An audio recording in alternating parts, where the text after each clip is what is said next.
Hello, मैं doctor Neha डोंगावकर dermatologist हूँ। आज मैं आपको विटिलिगो के बारे में बताने वाली हूँ और विटिलिगो का अभी जो कोविड-19 चल रहा है तो उस बारे में विटिलिगो के जो पेशेंट्स हैं उनका क्वेश्चन आता है। वो बोलते हैं कि अगर हमको विटिलिगो है तो फिर हमने कोविड का वैक्सीनेशन लेना चाहिए या नहीं। तो उसका विश्लेषण वो इस तरह से ये भी पूछते हैं कि अगर कोविड हो गया तो जैसे कि डायबिटीज़ जिनको होता है और जिनको थायराइड होता है तो वो पेशेंट को उसका डेंजर ज़्यादा रहता है। अगर हम लोग ये सब सुनते हैं तो हमको डर लगता है कि अगर हमने वैक्सीनेशन करवा लिया तो क्या हमारा विटिलिगो बढ़ेगा। तो मैं उसका आंसर देना चाहती हूँ कि विटिलिगो अगर आपको है और आपको कोविड से बचना है और वैक्सीनेशन करवाना है तो आप ज़रूर वैक्सीनेशन करवाइए, क्योंकि विटिलिगो ये एक स्किन का ऑटोइम्यून डिसीज़ है और ये स्किन के ऑटोइम्यून डिसीज़ में जो मेलानोसाइट्स होती है उसका मेलानिन का सिक्रेशन जो छोड़ती है स्किन के ऊपर, वो सिक्रेशन कम होने की वजह से विटिलिगो होता है। तो ये इतना डेंजरस नहीं है जितना कि हम लोग बाकी के जो डिसीज़ होते हैं वो हार्मोनिक इम्बैलेंस वाले डिसीज़ होते हैं, थायराइड और डायबिटीज़, तो उसमें कॉम्प्लिकेशन हो सकते हैं। लेकिन कोविड होना ही नहीं चाहिए, क्योंकि हम लोग आज देख रहे हैं कि कोविड में क्या सिचुएशन हो रही है।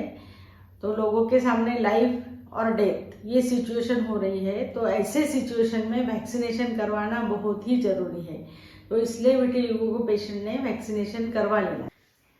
अभी विटिलिगो के पेशेंट का सेकंड क्वेश्चन ये आता है कि अगर कुछ डेंजरस हुआ तो वो क्या हो सकता है। जैसे इंजेक्शन लिया वैक्सीनेशन का जो इंट्रामस्कुलर है, तो क्या उस जगह पे कुछ हो सकता है क्या। तो ये क्वेश्चन के लिए ये आंसर है कि अगर आपने वैक्सीनेशन लिया तो वो वैक्सीनेशन जो है वो आपको स्किन में नहीं दिया जाता है बिल्कुल भी, वो इंट्रामस्कुलर दिया जाता है। तो इंट्रामस्कुलर दिया जाता है तो वो मसल्स में दिया जाता है, इसलिए उसके चांसेस बहुत कम हैं कि वो जगह पे कुछ आपको हो जाए या थोड़ा सा कुछ सफ़ेद दाग आ जाए, ऐसा नहीं होता है। और फिर भी एक फिनोमेनन होता है जिसको मेडिकल लैंग्वेज में कोबनर फिनोमेनन बोलते हैं। तो कोबनर फिनोमेनन ये होता है कि अगर जिनको विटिलिगो है उनको कहीं लग गया, जैसे वो गिर गए, उनको स्क्रैच आ गया, कुछ बर्न हो गया, कुछ इंजुरी हो गई, तो वो जगह पे सफ़ेद दाग आ जाता है। तो ये जो होता है तो इंट्रामस्कुलर इंजेक्शन में इसके होने के चांसेस बहुत ही कम है। अगर कुछ थोड़ा बहुत हो भी गया तो इंजेक्शन जो देते हैं इंट्रामस्कुलर, उसका वो जो नीडल रहती है उसका रेंज कितना होता है, तो इसके चांसेस नहीं के बराबर है। तो इसलिए आपने वैक्सीनेशन करवाना ठीक रहेगा। तीसरा क्वेश्चन ये आता है विटिलिगो पेशेंट का कि अगर हमने वैक्सीनेशन लगवा लिया तो उसमें जो सफ़ेद दाग हमको पहले से है उसमें कुछ चेंजेस हो सकते हैं क्या, वो बढ़ सकते हैं क्या।